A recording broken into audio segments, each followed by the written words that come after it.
আসসালামু আলাইকুম। সবার কি অবস্থা, আছেন নি ভালোই? আল্লাহর অশেষ রহমতে আমিও ভালো আছি। এখন আমরা চলে যাচ্ছি, একটা হিন্দু প্রোগ্রাম আছে মেহারির থেকে। আর এখানে হচ্ছে 5 গাড়ি, টিটু ভাইয়ের গাড়ি, আমার গাড়ি, আমার ভাই ছোটটার গাড়ি, বাইক না সাব্বিরের গাড়ি। আর কথা বলতে বলতে মেহারি বড় একটা স্কুল মাঠে আইসা পড়লাম। আইসা গাড়ি যার জন্য পার্কিং করে হাঁটাহাঁটি করতেছি। আমি আবার টিটু ভাইরে কইলাম, ভাই যাত্রী উঠবো কোন সময়? যাত্রী না, এখন ওঠার কথা ছিল। টিটু ভাই আবার কইতাছে, আরে ইফতারির আসই মাত্র 25 মিনিট। আমি আবার কইছি যাত্রীদের যে 25 মিনিট পরে উঠেন, আমরা ইফতারিটা কইরা এরপরে গাড়ি টান দিমু। আমি আবার কইছি, যাক আলহামদুলিল্লাহ, সুন্দর কথা কইছেন, আমরা ইফতারিটা কইরা টান দিলে ওই আর রাস্তার মধ্যে ব্রেক দেওয়া লাগবো না। আমি আবার কইতাছি সবাই আছে, সাব্বিরে কো? বাইক না সাব্বিরে দি দেখা যাইতাছে না। সাব্বিরে আবার কইছে, মামা আমি আসি, পিছনের চাক্কাটা কি জানি সমস্যা হচ্ছে, এটা দেখতাছি। আর বিশেষ করে ভিডিওটা করার কারণ হইলো হিন্দু বিয়ে যে আসছি, হিন্দু বিয়েতে কি কি করে এবং কি কি খাবার দেয় অবশ্যই আপনাদেরকে দেখাবো। আর এই হিন্দুর প্রোগ্রামটি হচ্ছে মেহারি থেকে হবিগঞ্জ সিলেট। আর আইসা পড়লাম বিয়া বাড়িতে। আইসা দেখি ওমাগো বেটা 6-7 গাড়ি লই আইছে, কতগুলা মানুষ লই আইছে। আয়া দেখিতে বেটারে ফিরার মাঝে বয়া,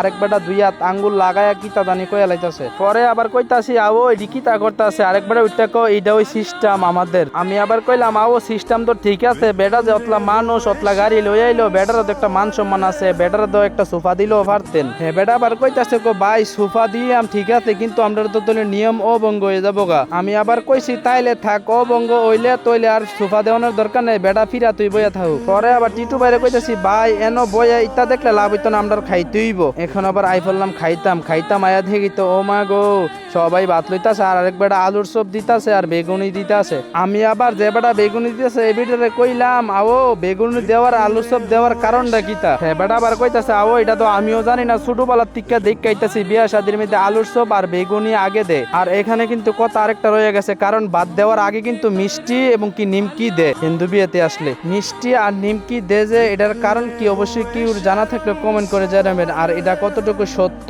অবশ্যই কমেন্ট করে জানাবেন। আমি আবার কইতাছি যে আমি ভিডিও করতেছি, এর ভিতরে যার জন্য ভাত লইয়া বইয়া রইছে, আমিও তো খাইতেইব। আর এই ভিডিওটি এই পর্যন্তই। সবাই ভালো থাকবেন, আল্লাহ হাফেজ।